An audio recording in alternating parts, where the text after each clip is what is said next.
Hey, welcome back, everybody. As many of you know, we got a cease and desist letter from the Canadian government claiming that we had classified information in the Dallas Alexander episode. We've been working very closely with the Tier 1 unit over there to figure out what exactly is classified. We're having a real problem actually figuring that out. So we brought in our attorney, Tim Parlatore. Very well-known attorney, makes a lot of heads turn when he comes around. But we go over the case, all the ins and outs that you want to hear, what's classified, what isn't. Is it straight censorship? Is it silencing their own people? I don't know. You guys tell me. Leave us a like, comment, and share this episode with everybody you know. We also talk about why the leadership in the military across the globe has turned into a bunch of weak, spineless leaders, and how that's going to get resolved as well. So anyways, also hit us with a review on iTunes, hit us a review on Spotify, and guess what? Dallas's episode's coming back soon. All right, everybody, please welcome Tim Parlatore to the Shawn Ryan Show. Love you all very much. Cheers. With the censorship from Canada that we've been dealing with, we released an episode with Dallas Alexander, the Canadian JTF-2 sniper. Funny thing is, Dallas got fired for not taking the COVID vaccine. There's been some concern brought up about the Shawn Ryan Show podcast. You know, the video it shows these guys out on an operation. It shows them with equipment that, you've seen 100 times on the internet before. I got hit with a cease and desist from Canada. There's a couple of admirals that I believe are at fault here. Scary times we're in. Very scary. It looks like we're fighting the government. We're fighting certain individuals within the government that are not staying true to their oath and are not doing what is best for the people of this country.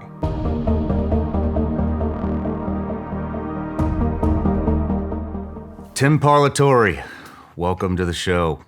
Thank you. Man, it's an honor to have you here. So, just a little bit about you real quick. You are the managing partner at Parlatore Law Firm. You've been on a number of very high-profile cases, the most famous being Eddie Gallagher's. Now you represent Trump for everything January 6th related and the classified document fiasco that we're seeing all over the news right now. And I'm your latest client with the Yes. with the censorship from Canada that we've been dealing with. And man, I just want to say thank you for picking up the call that day. I've been through one legal battle, and it was one of the most stressful times of my life.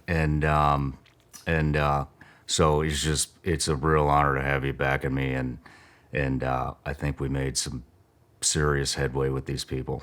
Absolutely. Thank you. Hopefully this one was less stressful. Yeah, with you on my back, it definitely was. But everybody gets a gift that comes on the Shawn Ryan Show. Thank you. There you go. Go ahead. A little something for the flight home. Cool. All right. Thank you. You're welcome. So this is, I just want to kind of go over exactly what happened with Canada. Sure. In my opinion, I think I don't think there was anything classified in there. And we'll get to the summary of this real quick. But basically, we released an episode with Dallas Alexander, the Canadian JTF-2 sniper, which had real footage in it. Funny thing is, Dallas got fired from the unit up there in Canada for not taking the COVID vaccine, according to Dallas, Right. and not complying with mask mandates. They knew that was coming in part two. I got hit with a cease and desist from Canada, from the unit up there, saying that there was all this classified information or sensitive information within the episode. They needed to come down. Right off the bat, I thought this is straight censorship. They're trying to silence this guy. They don't want this stuff going out. It took me about 24 hours, actually less than 24 hours. I got it on a Friday night, close of business, and after I slept on it because I was hot. I was really upset. And I slept on it. I woke up and I said, if there is something classified that could in the episode that could jeopardize the tier 1 unit or compromise any of the current operators that are still on the ground, I would just feel horrible, if I release something that jeopardized that unit, especially them being an ally unit. I've worked with them in the past, so I pulled it. I wanted to err on the side of caution, and then I called the Gallaghers. Huge thank you to the Gallaghers. They connected me with you, and your letter back to them was phenomenal. But I'm just going to read off the initial. So basically what happened is Thursday, we got just a regular email in through the website. And it was, here it is. Good afternoon. I'm reaching out to you today as a representative of the Canadian Special Operations Forces Command, as we have become aware of classified information and imagery that was disclosed on your recent podcast with Mr. Dallas Alexander. We respectfully ask that this podcast be taken down to prevent further dissemination of the information and video contained within it. We would also appreciate receiving an advance copy of the second part of the interview prior to publication to enable us to make an assessment as to whether there are any further violations in it. We are certainly willing to work with you to help produce edited versions of both podcasts to ensure they do not contain any classified information. Please let me know if you have any questions or would like to discuss. Thank you in advance for your cooperation. Very respectfully, this person. So I blew that one off, and then we got the official cease and desist in the email and in the mail, and that's when we got a hold of you. So I'm going to post those up on screen right now in the article that has the whole situation in there. You took that on. Then all of a sudden, the media just launched, and it was in everything. It was in the New York Post, Daily Mail UK, Task and Purpose, CTV News, the Ottawa Citizen, the Epoch Times, the Blaze, Breitbart, World News Era, SOFX, and Saltwire. And there's probably more. I lost track. And it sounds like it might be going more. So when you took this, and you actually got a chance to look at it, the video, what was going through your mind? Did you think there was anything classified within the... No, I mean, the video it shows these guys out on an operation. It shows them with equipment that, you've seen 100 times on the internet before. There are elements of the video that, in my opinion, probably were classified at the time, specifically where they were. When you go out on an operation and you file your plan, that is classified because you don't want the enemy to know where you're going to be or where you are. But years after the fact, that is no longer an issue. So there was nothing about that video that struck me as, problematic. But instead, I kind of looked at the letter that they sent you, and obviously, as a lawyer, we look at the letters a little bit differently and kind of slice them up and figure out, okay, what is the actual applicable law? And that's when I started to feel like, okay, this is not a legitimate claim. Yeah, well, on top of that, just to encompass the entire situation here, because that's what I thought too. I was like, well, maybe it's the location, But they did a press release. Right.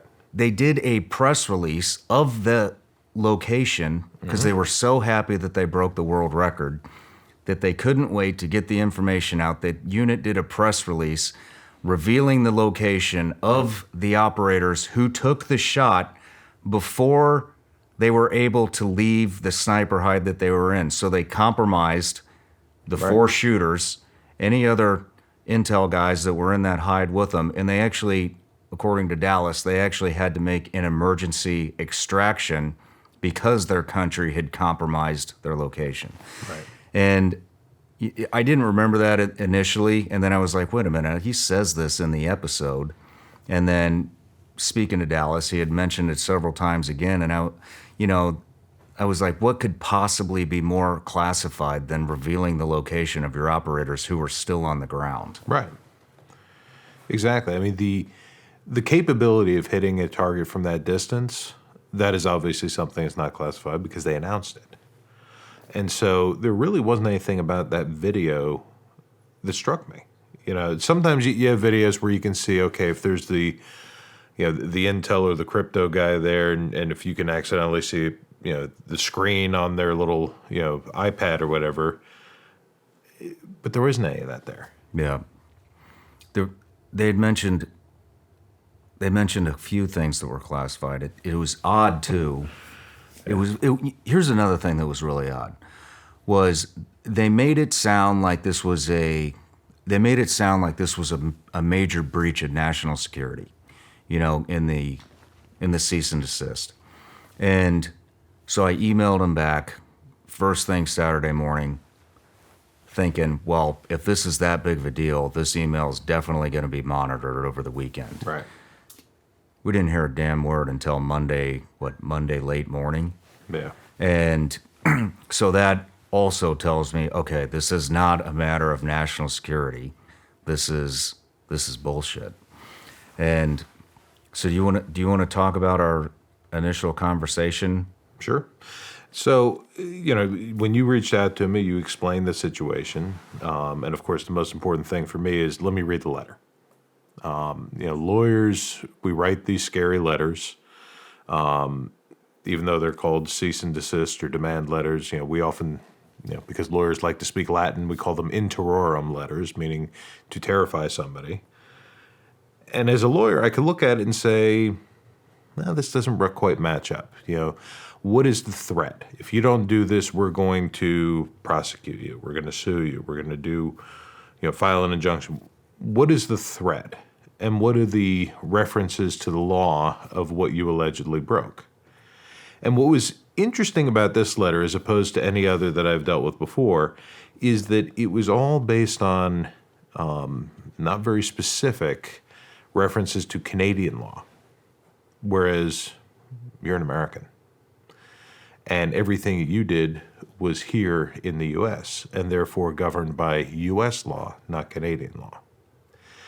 And so one of the things that immediately jumped out at me was the conflict between the Canadian standard and the U.S. standard, because the idea that a government would demand a journalist to take something down because it's classified, that's something that's been well litigated in this country.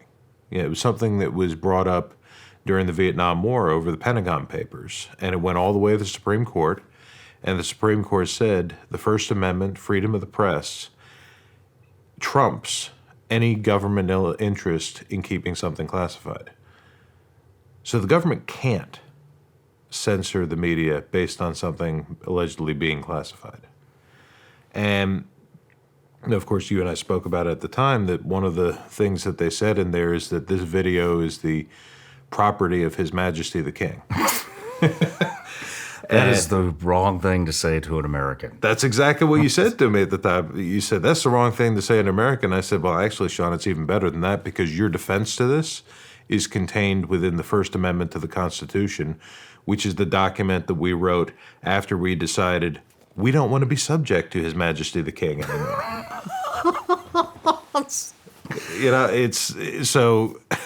It's funny when you go to law school, you learn all these arcane, ancient constitutional principles, and you think, I'm never actually going to use that in practice, and yet it does come up where Wow. these things, so that's when, I think I told you, all right, let me write up a response to this.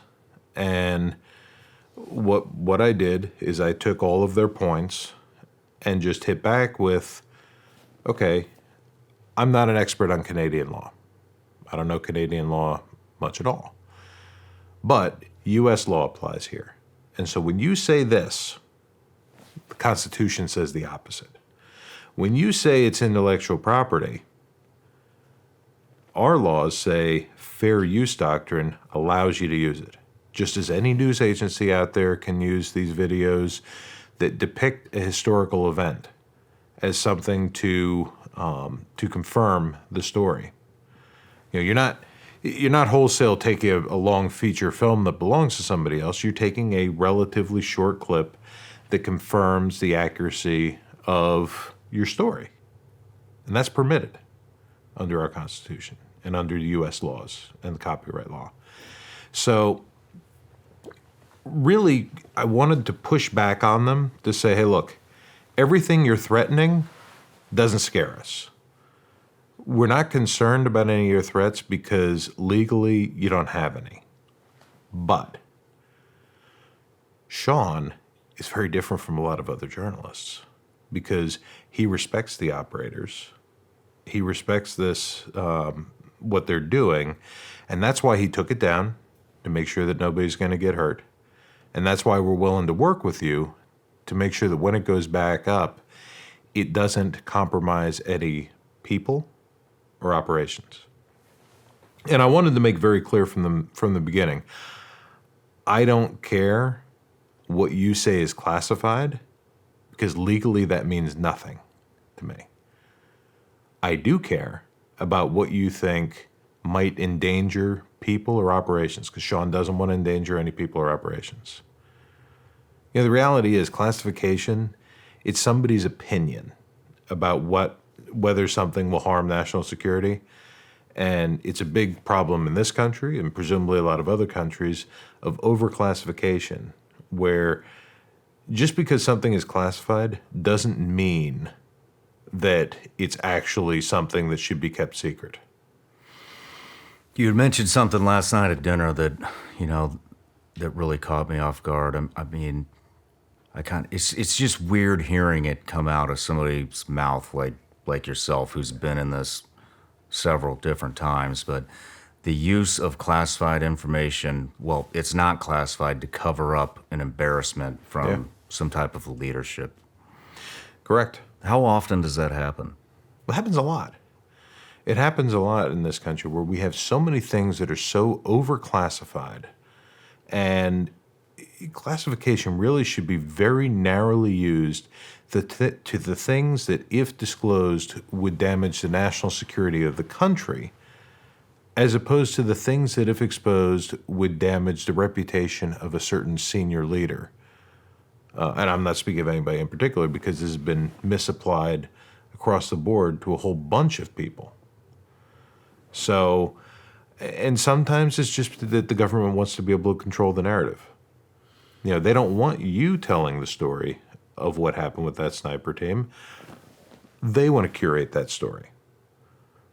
They didn't want Matt to tell the story of what happened when they killed bin Laden. They wanted the government curated Zero Dark 30 version of events.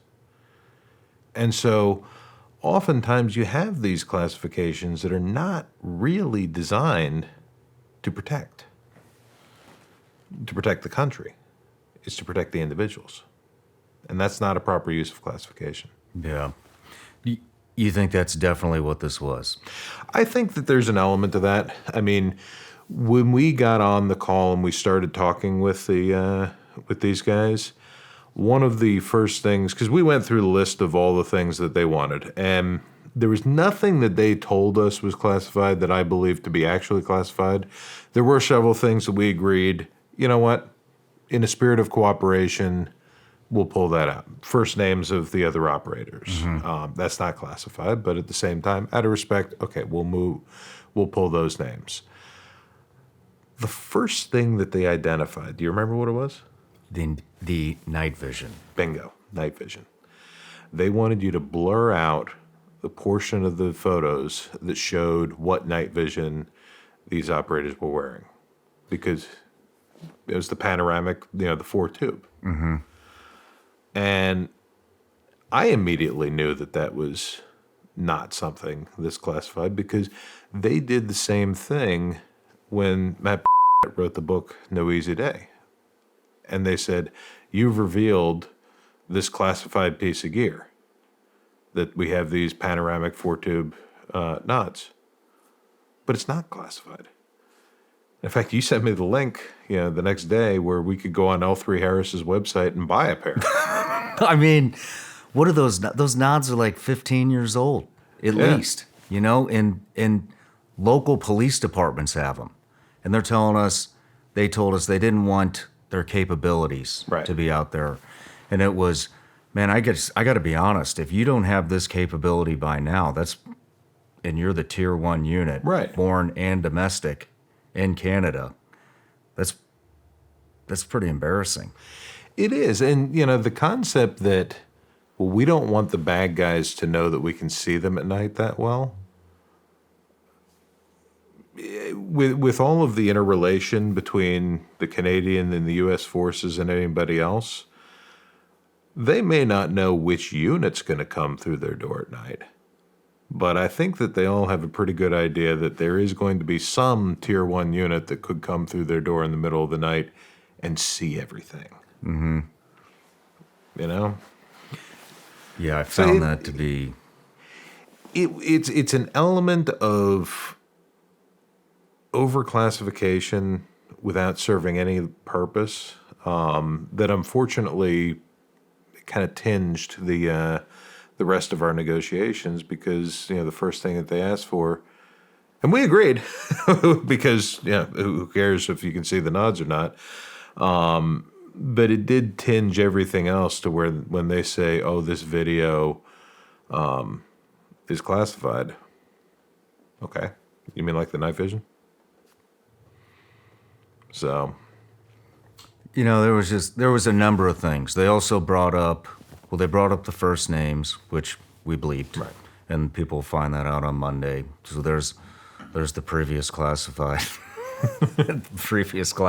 edit that we did, but also then we got into bullet flight time, and there was actually one specific piece of gear that my entire team was like, that's got to be it. And it was the TACCOM optic, which they did not mention at all. Even Dallas himself was like, maybe that's it, I don't know. But the team heard it because he had mentioned something in the actual episode. But then I looked it up, TACCOM HQ, their Instagram, everybody should go check that out right now, is sending us thank yous. Because they were told it was sensitive, and they're like, this is huge for us that we can actually get this out. But there they are, they have a public Instagram page with everything on it, and here the Canadian unit is telling us, well, that's classified. Then they told us that the one video where they make entry, whoever was filming that made entry into that room as they're actually taking the shots, and they're saying I mean, you had the conversation, that they told you all that equipment was classified, correct? Right, and we discussed that because the reality is, if there's something in that video that you or I don't know, okay, maybe there's a piece of gear sitting on the table, and that individual piece of gear that we don't want anybody to know that we have. No problem.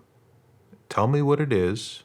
You don't even tell me what it actually is. Just tell me that thing over there. Mm-hmm. Please blur out the widget on the table. We offered to blur out the widget on the table, but they couldn't identify any. Yeah. And then we found an article, and I believe it was Ballistic Magazine. Yeah. That was, I can't remember the title of the article, but in the paragraph, it was something along the lines of, the equipment used in the JTF-2's world record sniper shot, a TAC-50 Macmillan rifle. Right. What round? What optic? What the prism optic? It was all right there. Yeah. And so my team actually found that. I fired it off to you. Did you send that to him? No, I didn't. Okay. I didn't need to. It was. I thought that was rather interesting too. And then it was even for me. Knowing what it was, it's still, and I think this is a problem with a lot of issues that are going on in the country today. It is so blatant. It is censorship, silencing in your face under the mask of classified material. And even myself is like, man, what's classified in here? It's so hard to get through my head that the free world is censoring their people that hard. Yeah. And it's just, and I think that's happening with all these different problems across the country, across the globe. It's so blatantly obvious that people can't get it through their head, like that this is happening the way it is.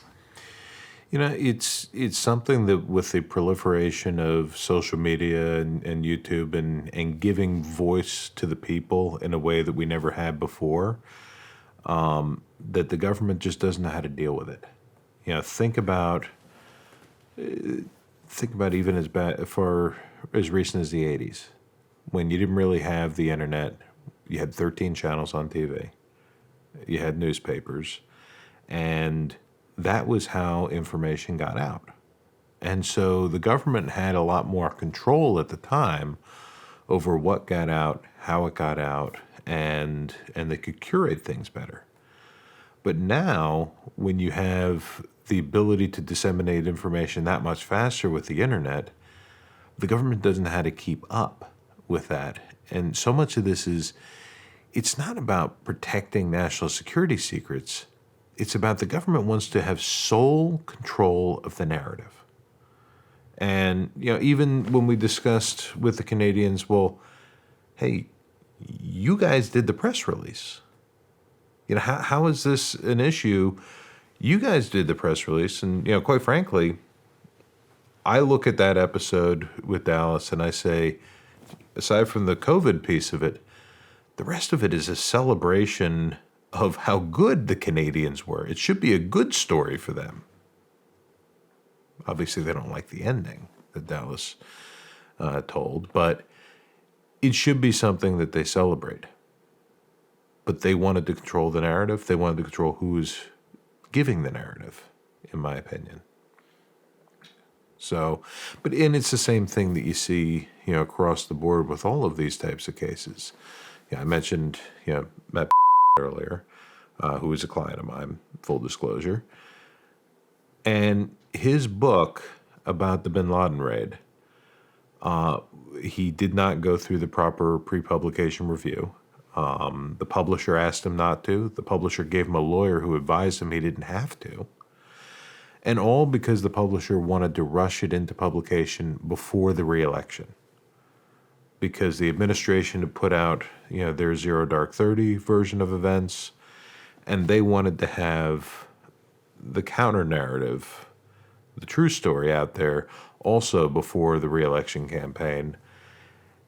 They went after him. They destroyed his life because they were angry at him for questioning their narrative, for putting out a counter narrative, for not asking permission first, even though at the end of the day, they put him through a hell of a criminal investigation and there was nothing classified in the book. Had he submitted it for pre-publication review, it would have been the same book that came out. So, and unfortunately, he was given bad advice, which is what gave them, you know, the hook to be able to do that to him. But it all came down to them being angry at him for questioning their narrative. How many other times have you seen this happen? I've seen it a few times. You know, it's something that when you embarrass the government, they will come after you. And sometimes it's in this case of, you know, a criminal investigation, you know, where, you know, let's say that you're nominated for a government position and you withdraw because you find out, oops, you know, there's a problem with paying a nanny off the books, and you've embarrassed them. So then they sick DOJ on you, and they go through everything they can to try and find something to put you in jail because you embarrassed them. Speaking there, of course, of Bernie Carrick. Yeah. Because that's what happened to him.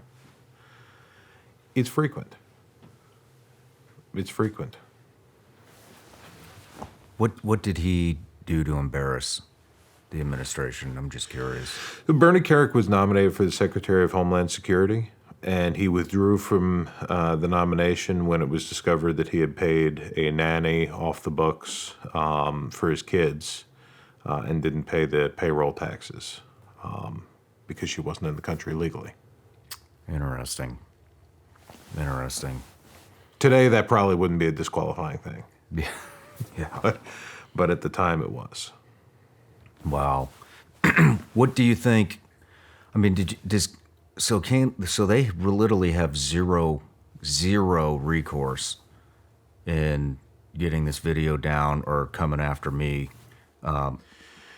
Correct. So you are protected under the Constitution. The New York Times is actually the ones who fought this all the way to the Supreme Court several years ago to establish this precedent. That's why, for example, when you have Snowden giving all those secrets to Glenn Greenwald, government didn't do anything to Glenn Greenwald because he was within his constitutional rights to publish all of those classified documents. WikiLeaks is within their constitutional rights to publish those classified documents. You, if this was classified, are certainly within your rights to publish this. They didn't go after the publisher on Matt's case. The Constitution protects you unless you signed the NDA. If you're the one who had the security clearance and you had the non-disclosure agreement and you violated that, ultimately what they got Matt on? A breach of contract. That's it. That's it. That's what they did. They got him on a breach of contract. So people who are still on active duty, obviously UCMJ has more heightened punishments for it. But here, you don't have a clearance. You didn't get this through the course of any official government work. So they can't really do anything to you on that. They were pushing a possibility of an intellectual property copyright violation, which certainly you're allowed to use it for fair use doctrine in a limited capacity. But here's the funny thing. If they wanted to come after you on a copyright action, I would obviously defend you, and I think we would win. But before they could do it, they would have to take that video first to the U.S. Copyright Office and register it, which goes against the idea of it being classified. So they have to first register with the United States government that this belongs to His Majesty the King. And then you and I would end up in a U.S. District Courtroom getting in a fight with His Majesty the King. Oh, man. What were some of the other red flags that you saw that made you think that this was just, hey, this is just a cover-up because they don't want the fact that Dallas was fired for not taking the COVID vaccination? The timing of it, was interesting. They moved very quickly they moved very slowly to send you a letter. And then once they got my letter, they moved very quickly to have a meeting. And what was, I think, goes to the benefit of the credibility of the Canadians is that once I had pushed back on the constitutionality piece, I think that they recognized that and they said, okay, let's work together. And they recognized that we were doing them a courtesy. Which, by the way, not a lot of people would have done what you did. Okay, your decision to take that down and to prioritize the safety of the operators over, over the story and over, profits and everything else. Not a lot of people would have done that. So I definitely applaud you for that. Thank you. There's a lot of people out there. We've discussed names in the past. I won't say any right now. That would have said, "Oh, you don't like that? fact that I put up a video of dead Green Berets, that's okay. Yeah. My profit means more than the families. And somebody that does that would obviously have, no interest in even having the conversation with the Canadians. So, that is, something, that speaks to your character, that you wanted to take that down and put their safety first. But once we've gone through this and, we met with them to see what their concerns were, to see what needed to come down for safety of operators and operations. And when they couldn't identify it, and just said, well, we'd like you to take it down because we don't think that you should have had it in the first place. Okay, I appreciate that, but we can't really work with that. You mentioned another thing last night too that I thought that I didn't catch, and that's that their lead POC, point of contact for us, was a public affairs officer. Correct. There was a judge advocate officer that we spoke to initially, but kind of once we established that there's not a legal issue here, he kind of moved to the side and then said the public affairs officer, took lead on it. And we're not going to say his name here, but relatively junior guy. Lieutenant commander. If this was such a matter of national security, I would have expected that we would have been talking with intelligence colonels, not a public affairs, major or lieutenant commander. Very interesting. So, which, again, the fact that you have public affairs taking lead on this, and the fact that we're talking about allegedly classified material on an open line with two guys who don't have clearances, it did kind of further reinforce to me that, this is a control of the narrative thing. And let me be clear, the guys that we spoke to, they were following orders. I think that they acted, courteously and professionally in their dealings with us, but, ultimately they were given orders from higher ups to, do what you can to take this thing down. And, they took it as far as they could. What do you think might happen to Dallas? It's hopefully nothing, obviously. I don't like to see anybody get in trouble. It's kind of what I do is keep people out of trouble. But, they would have a problem with doing anything to him. They could try to do the same issue with saying that he broke his non-disclosure agreement. They could try to say that he revealed classified information. I don't know the Canadian legal system, so I don't know, can they recall him to active duty and court-martial him or any of those things. But ultimately, while there certainly are differences between the Canadian and the U.S. system, when it comes to trials, there are very common principles of evidence, and I think that they would have difficulty because they would have difficulty with showing that it was actually classified or of a nature that damages national security. But here's the other thing, is that how would they actually establish that he's the one that even gave it to you? Unless they had you come in and testify as a prosecution witness on it.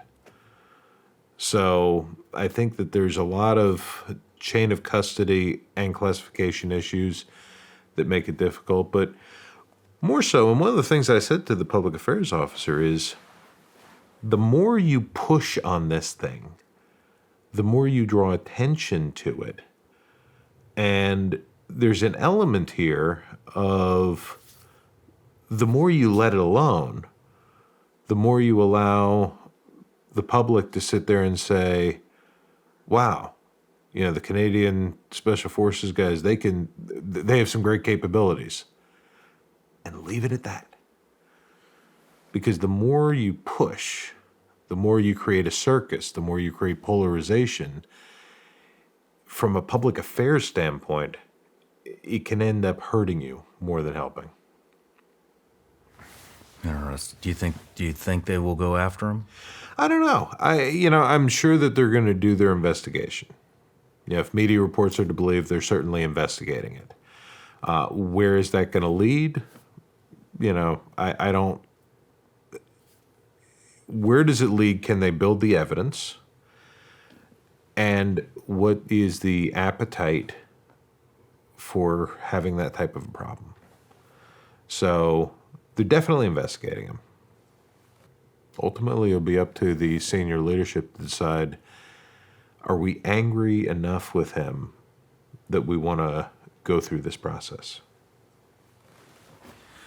If you were Dallas right now, what would you be doing? Moving to the United States. That's what I would be doing. If he doesn't do that, what would you do? Well, and obviously there are still extradition treaties and things like that. So, he has the decision to make. Of course I could, it's easy to sit here and say move to the United States. Mm-hmm.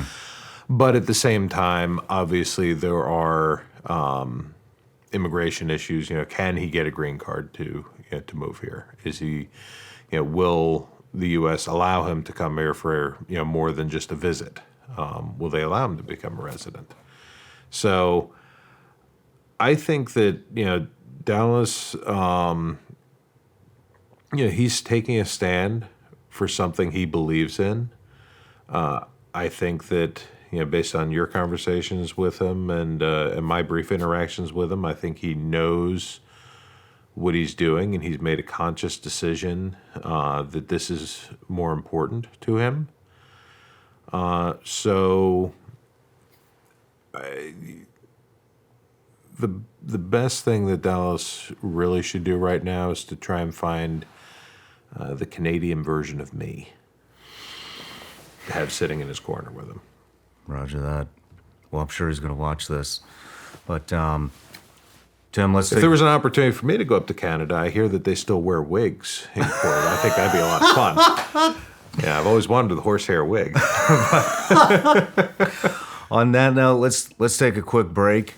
And when we come back, I want to talk about, we had a great conversation last night on why the military, almost globally, seems to be, now we're in this spineless, weak, woke era of military leadership, and I think you're right on the money. I can't wait to talk to you after the break on that.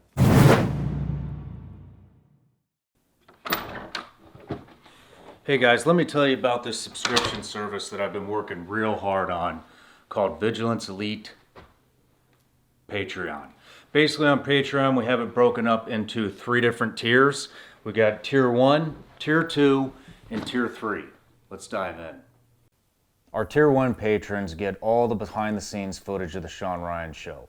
That could include behind the scenes photos, that could be side conversations that we have in between breaks, that could be specific questions that our patrons give us for the guest on the Shawn Ryan Show, and a ton of bonus content that doesn't really fit into any specific category.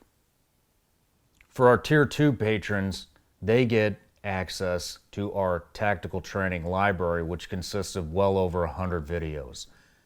We've broken those videos up into separate categories, and those categories are rifle fundamentals, pistol fundamentals, drills, tactics, driving, gear and weapon setups, and everybody's favorite, mindset.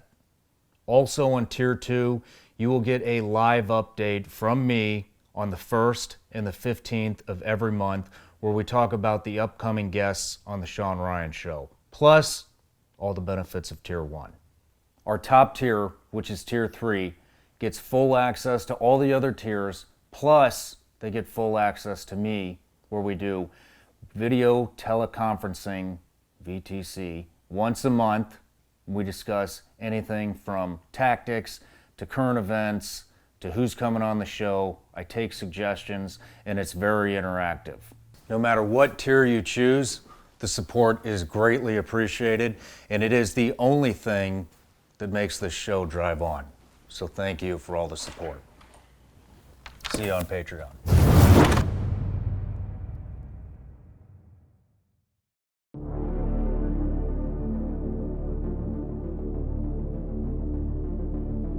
So there was this ISIS fighter that got captured.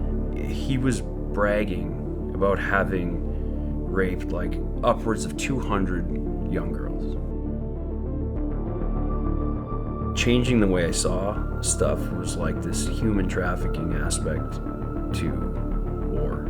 I'd heard that the Iraqis are doing the same thing, and I looked out the back of the building all night to see. I was like, if there's a sign that any of that is happening, if I see this, I'm going down there and killing everybody on that floor. Former JTF-2 sniper, Canadian sniper, Tier 1 unit, and you have the world record for the longest, farthest sniper kill of all time.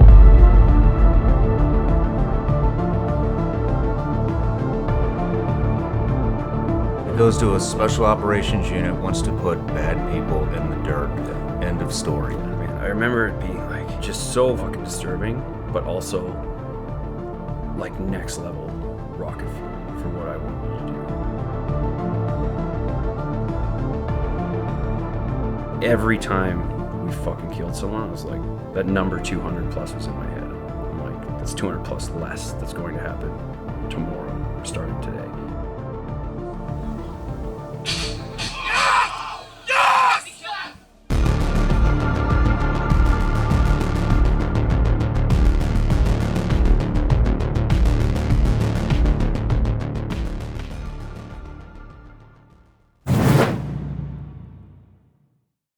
All right, Tim, we're back from the break, and we had a fascinating conversation last night about why the leadership in the military has become so weak and spineless.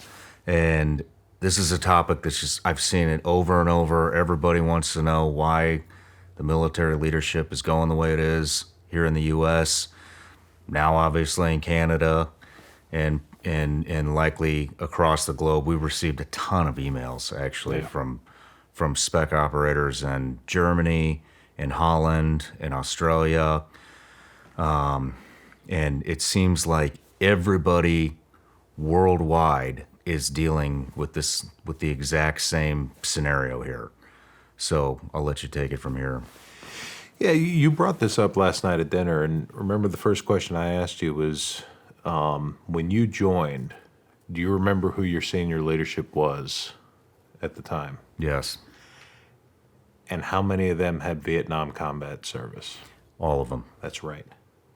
And that's the thing, is that if you look at the historical cycle of this country from World War I to the present, Vietnam to 9/11 was the biggest gap from active combat and sustained active combat that we've had in this country.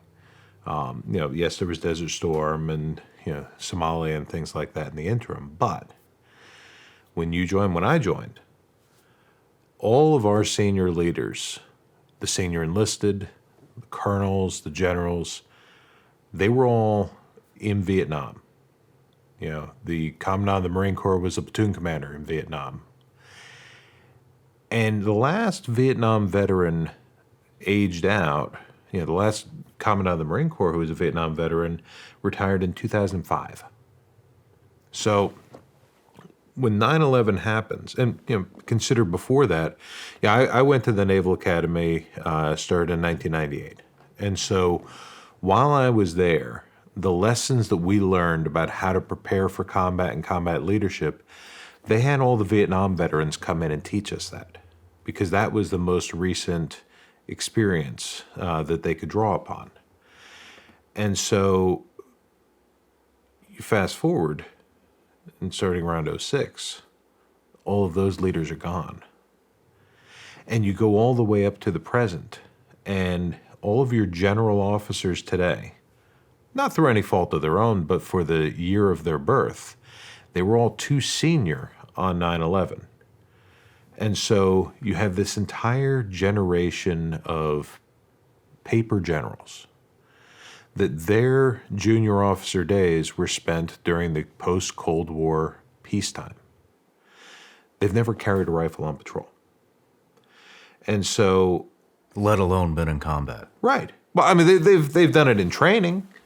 They've done it in training, and maybe some of them were in Desert Storm. Maybe some of them were in Somalia and things like that. But if you look at the makeup of the combat arms today, whether it's special operations or infantry, your lieutenant colonels and your commanders in the Navy side have the most combat experience in the officer corps of anybody, because they were the platoon commanders right after 9/11 when we went into Afghanistan. And so you have 1, 2, 3, 4-star generals that are looking at their lieutenant colonels and saying, that guy has more experience than I do. I have a bunch of, medals for, making policies and writing papers. That guy has a Purple Heart. And it's a very weird time right now in the senior military leadership. And this is something that I discussed in my closing argument when I represented Stu Scheller,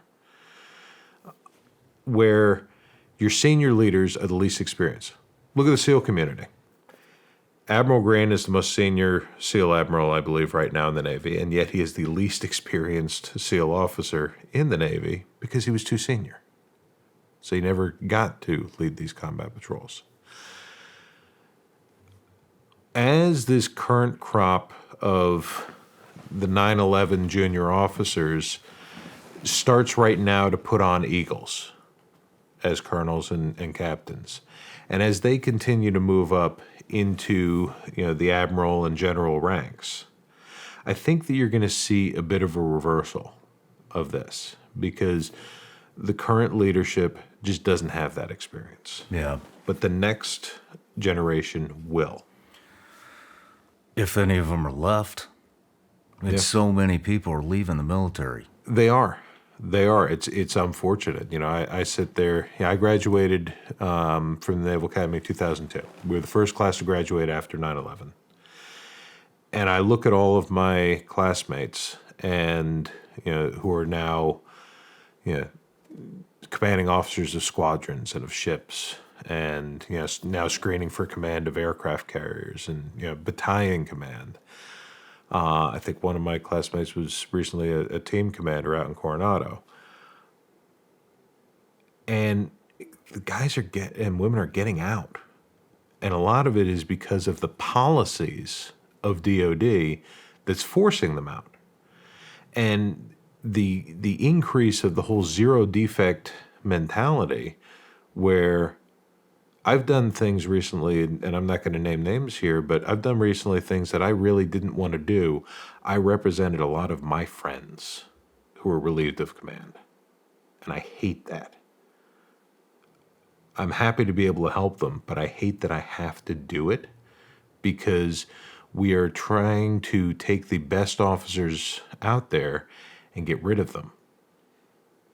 And I think that probably there are more targets on the backs of the 05s right now than I've ever seen. Man. And it's those that survive to make the senior ranks. I have hope that they are going to be the ones that are going to make things better. It's like one of my good friends. I always thought, throughout this whole time, you know what? Things are going to be better the moment that my friend puts on a star. We knew from the beginning that this guy is eventually going to be a general. And I've always held that hope that the Marine Corps will be better the moment that they put a star on his shoulder. And instead, he reached out to me and said, I've been relieved of command. I need your help. Damn. And what was he relieved for? Holding his Marines accountable.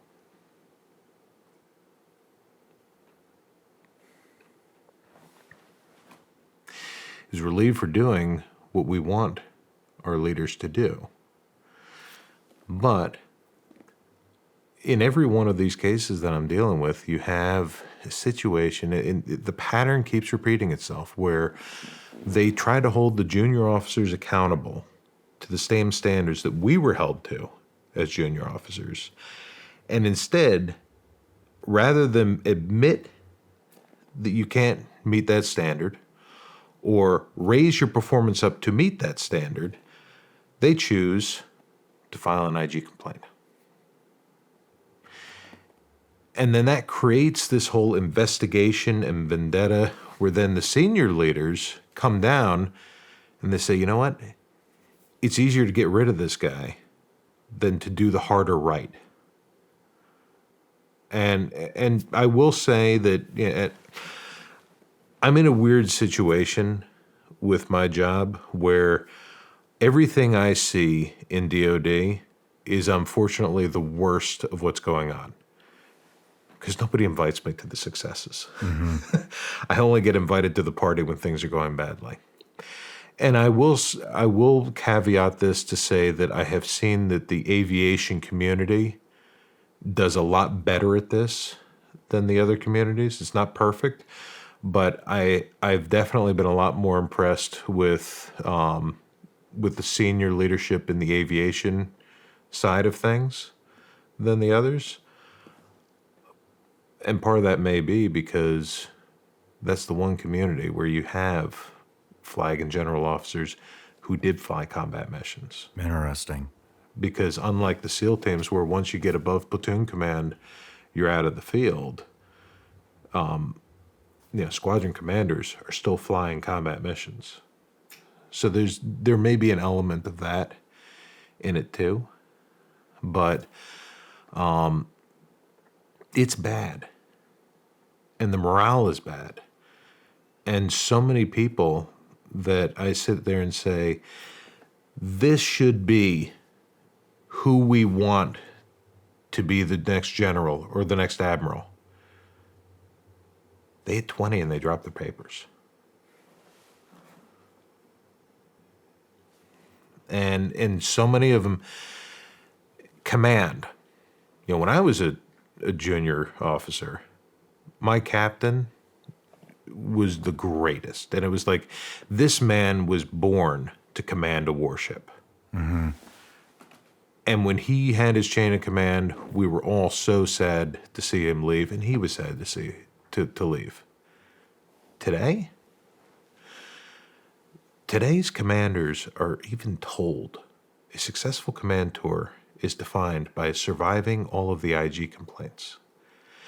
And I've had so many of my friends that have gotten to the end of their command tour, done the change of command, and rather than being disappointed at no longer being there with their command, they're relieved.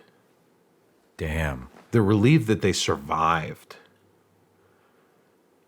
Command of a warship or a battalion or a squadron should be the pinnacle of somebody's life. And now it's something to be survived. That is pathetic. That is pathetic. Do you... Ever since I saw this defund the police movement come about, what was that, about 2019-ish?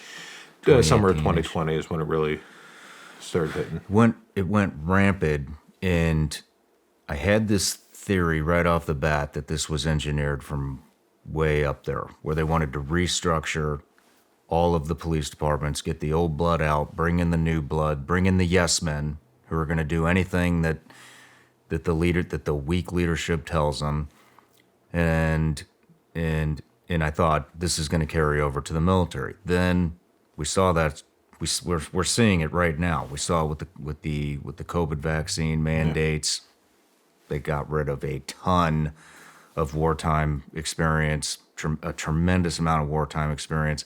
Now we're seeing the new agendas come in, and that's demoralizing the few guys that are left. They're leaving.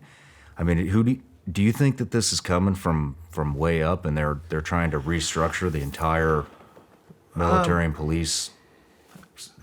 I mean, it's definitely we're at a place right now where we have less people that have served who are serving in senior positions. You don't have, I mean, think about years ago, how many members of Congress fought in the World War II? Yeah.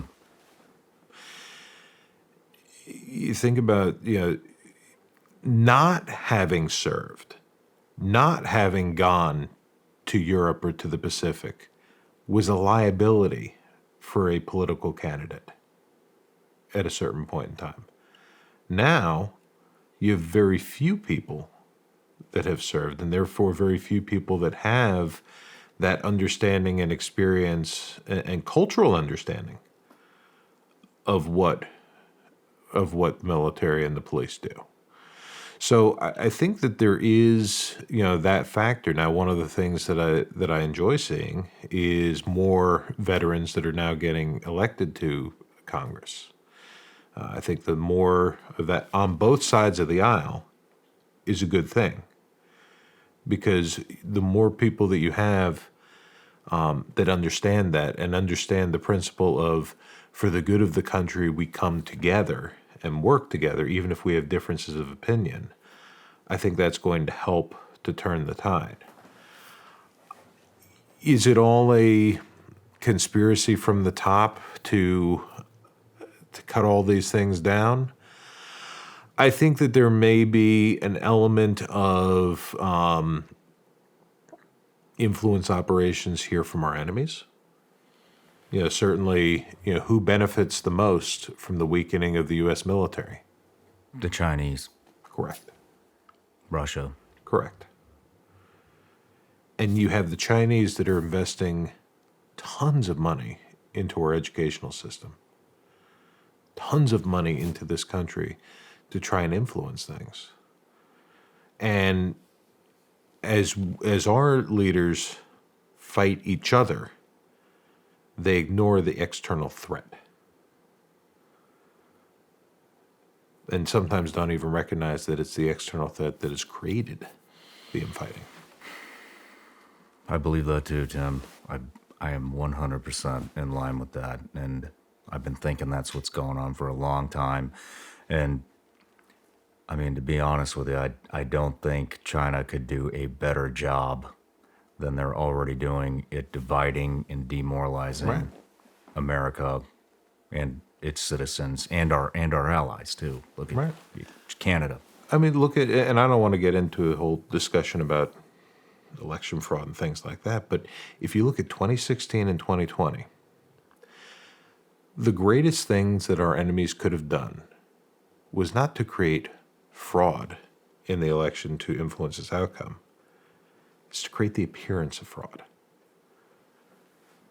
Because if there's an appearance of fraud in the election, the two sides fight each other. So, and it's a well-known principle. I mean, read Sun Tzu. This is something that the Chinese have followed for hundreds of years. That if you can use influence operations to get the enemy to fight with each other, have the enemy defeat itself without having to fire a shot. If we could recognize that, then maybe we could focus more on building this country up and focus on that external threat. Scary times we're in. Very scary. How long do you think it will be before our military starts changing, if any of these guys are left in the system to take leadership? Because there is this, there is the old saying, hard men create good times, good times create weak men, Right. Weak men create hard times, and the cycle goes on. Right.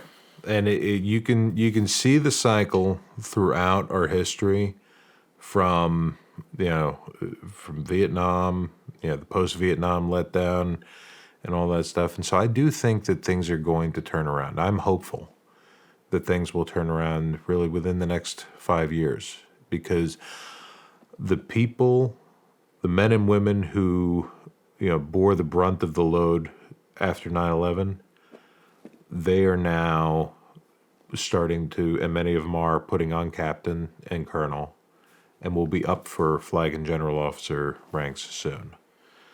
And I think that while there certainly is a retention problem, I think at the same time, good men and women are still there. I went to the Pentagon a couple weeks ago for something, and walking down the halls, I ran into a couple of guys that I knew, and one guy in particular, I won't say his name, but I saw him, and I haven't seen this guy in over 20 years. And this was one of those guys that we knew would have been a phenomenal officer. But he was also a guy that, tended to get into trouble for certain things. And everybody figured, okay, maybe he's going to do 5 years and get out. And I saw him wearing Eagles. And I Nice. thought, this right here, seeing him wearing Eagles in the halls of the Pentagon, that gives me more faith that the Marine Corps' future. So there are some phenomenal men and women that are still coming up the ranks that have not been, pushed out or forced out. So I have hope for that. And one thing that I like to do, I read a lot of history books. And so when you read about how bad things were at so many other periods in our nation's history, you realize maybe it's not so bad. As much as you feel like everything's about to fall apart, read Alexander Hamilton by Chernow. And in the later chapters where it talks about a lot of the political infighting, and you sit there and say, wow, that sounds so familiar. And they overcame it. And I think we will again. So I have hope. That gives me a lot of hope. It really does, because, I always try to keep a lot of hope, and I try to remain positive and that we're going to come out of this. But to be honest with you, until that conversation last night, I've been really reaching for something to grasp onto, just seeing where this goes. And this last thing with Canada, even though it's technically not our country, Right. but the same shit's happening in our country. Yeah. It's almost a blessing that it happened cross-border. Right. Because it unveiled so much about how they're censoring, how they're trying to silence their people. Right. And I shouldn't be reading the comments, but I do read the comments sometimes, and I see a lot of comments that are like, I stopped reading those years ago. screw Canada, and it's not the Canadian people. It's the Canadian government and the leadership, and it's not the JTF2 unit. It's Right. the leadership in the JTF unit, and It's individuals. It's individuals. This is something that I always keep in my mind when I'm fighting cases, and and a client will say, we're fighting against the Navy, we're fighting against the Marine Corps, and I have to stop and say, no. Okay, I am not attacking the Marine Corps. I'm attacking some very specific Marine Corps generals who are making bad decisions. We're not attacking the Marine. We're attacking some certain Marine Corps prosecutors. I'm not attacking the Navy. There's a couple of admirals that I believe are at fault here. There's NCIS agents that are at fault. The institution itself is not something, the government. I'm not fighting it looks like we're fighting the government, but we're not. We're fighting certain individuals within the government that are not staying true to their oath and are not doing what is best for the people of this country and not doing what is required by the Constitution. And so we fight those individuals. And so as much as it looks like I'm out there fighting with the Navy and the Marine Corps and DOJ and everything else, in a lot of ways, I feel like I'm fighting for it. When I stood up there, with Eddie Gallagher, Yes, I was fighting the Navy on behalf of one SEAL. But the reality is, at least the way I looked at it, I was fighting the corruption of certain individuals on behalf of all of Eddie's teammates. It's a very logical perspective.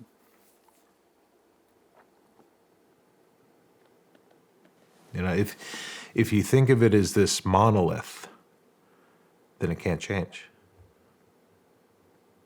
But if you think of it as individuals, they can be replaced. Interesting. It's a great way to put it.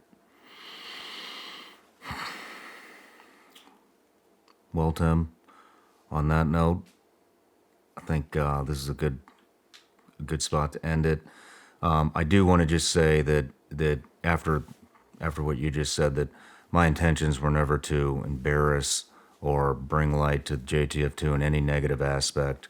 Those, like I said, I have worked with those operators several years ago.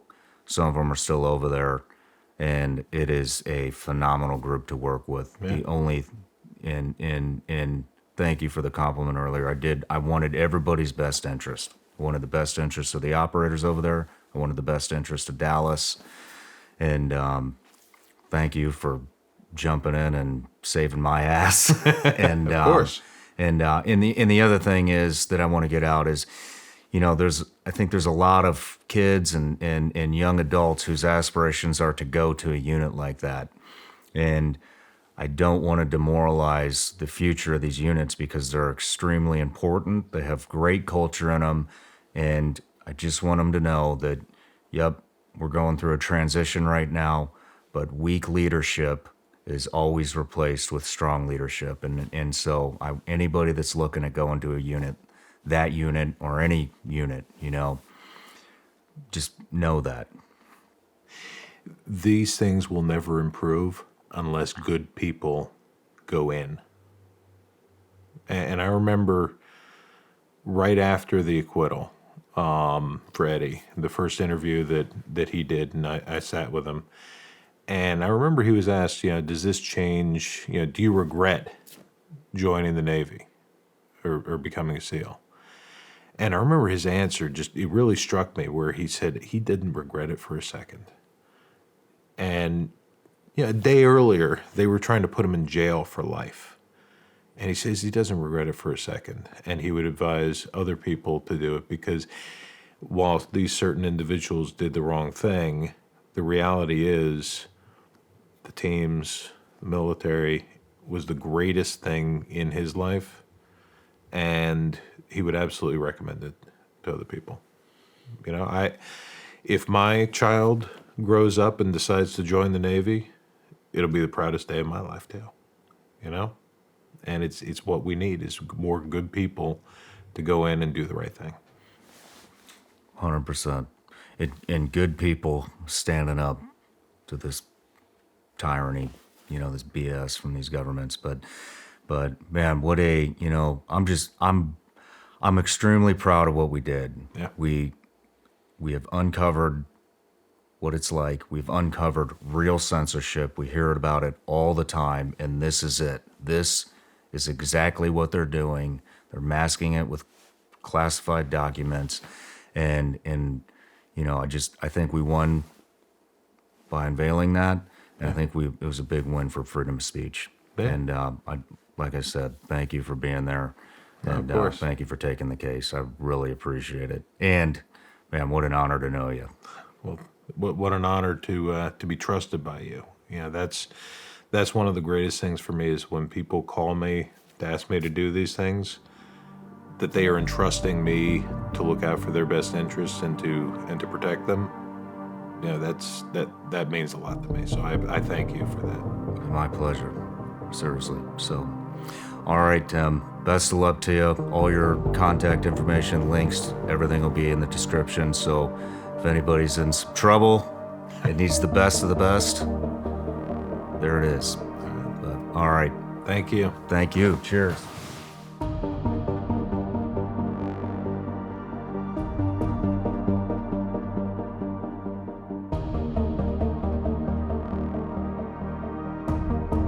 Hey everybody, I'm Shawn Ryan. Click here to subscribe to the Shawn Ryan Show YouTube channel for the hottest and most compelling interviews that you will not see anywhere else. I've also made a playlist of all the previous SRS episodes so they're easy to find. You can find that right here.